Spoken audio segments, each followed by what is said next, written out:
नमस्कार दर्शकों, जैसा कि आप जानते ही हैं कि इस समय देवगुरु बृहस्पति और न्याय के अधिपति देवता शनिदेव वक्री चल रहे हैं। लेकिन इसके साथ ही साथ इनके वक्रत्व में एक घटना उस समय और जुड़ गई है। वह यह है कि 4 अगस्त 2020 की रात्रि को 12:34 पर शनिदेव उत्तराषाढ़ नक्षत्र के प्रथम चरण में प्रवेश कर गए हैं और आने वाली 10 अगस्त 2020 की शाम को 4:32 पर देवगुरु बृहस्पति पूर्वाषाढ़ नक्षत्र के चौथे चरण में प्रवेश कर जाएंगे।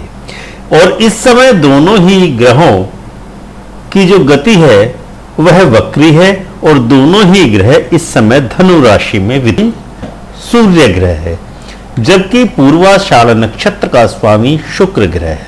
तो दर्शकों, आइए अब हम आज का कार्यक्रम प्रारंभ करते हैं और आपको बताते हैं कि इनका आपके जीवन और हमारे देश भारत पर संयुक्त रूप से कैसा प्रभाव पड़ने वाला है।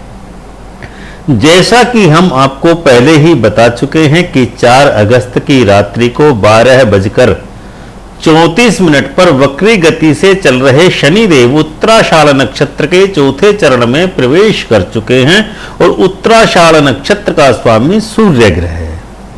शनिदेव को सूर्य ग्रह का पुत्र माना जाता है।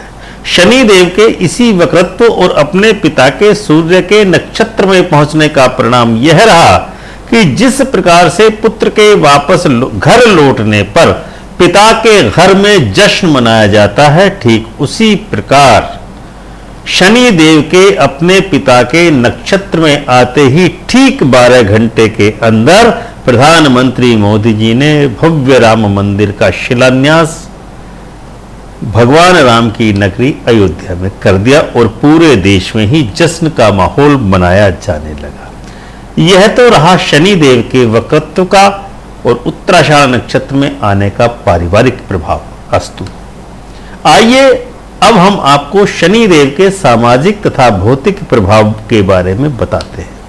शनिदेव के वक्रत्व के कारण सूर्य के नक्षत्र में उत्तराषाढ़ में आते ही भारत का विभाजन होकर बने पुत्र स्वरूप पाकिस्तान ने अपने पिता यानी भारत को मानसिक तनाव देना शुरू कर दिया है, क्योंकि शनिदेव भी कभी भी अपने पिता सूर्य के साथ वैचारिक एकता नहीं बनी और न ही संभव हो सकी और पाकिस्तान भी लगातार भारत को मानसिक रूप से तथा भौतिक रूप से तनाव ही देता आ रहा है। ग्रहों की गति के अनुसार पाकिस्तान की तरफ से यह तनाव 15 नवंबर तक वर्तमान का जो है चलने वाला है।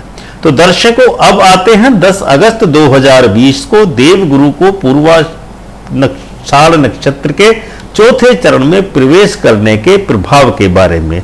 पूर्वाषाढ़ नक्षत्र का स्वामी शुक्र ग्रह है।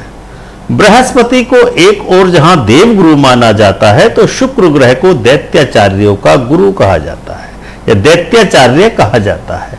आप कल्पना कीजिए कि जब से देवगुरु बृहस्पति वक्री हुए हैं तब से हमारे देश में कोरोना संक्रमितों की संख्या अप्रत्याशित रूप से बढ़ती जा रही है। एक तो देवगुरु इस समय वक्री चल रहे हैं और दूसरे वह 10 अगस्त 2020 से दैत्याचार्य शुक्रदेव के स्वामित्व वाले नक्षत्र के प्रभाव में आने वाले हैं, जिसका सीधा प्रभाव यह होने वाला है कि भारतीय शासन सत्ता को कोरोना संक्रमण अत्यंत ही भीषण तनाव 10 अगस्त के बाद से देने वाला है। यह तनाव सरकार को केवल संक्रमितों की संख्या में वृद्धि होने मात्र से ही नहीं होने वाला है, अपितु व्यापक जनचकार को अनंत तनाव प्राप्त होने वाला है और यह तनाव लगभग 13 नवंबर लगभग 2 मास तक रहने वाला है। हमको ज्योतिषीय गणनाओं के आधार पर ऐसा प्रतीत होता जा रहा है कि किसी बड़े व्यक्ति के निधन के कारण ही सरकार की नींद कोरोना के बारे में खुलने वाली है, क्योंकि देवगुरु बृहस्पति और न्याय के अधिपति देवता शनिदेव एक तो वक्री चल रहे हैं और दूसरे शत्रु ग्रह के स्वामित्व वाले नक्षत्रों के चक्रव्यूह में फंसने वाले हैं, जिस नतीजा यह निकलता है कि भारत की शासन सत्ता का विपरीत समय या वह चक्रव्यूह में फंस चुकी है और मानसिक तनाव सरकार का बढ़ने वाला है। हम तो प्रभु राम से यही शुभेच्छा कर सकते हैं कि भगवान हमारे देश को तनाव मुक्त रखे, शासन सत्ता देश की बागडोर सही ढंग से संभाले। बाकी सब भविष्य के गर्भ में छुपा है, देखते हैं क्या होता है। ओम श्री माधवाय नमः।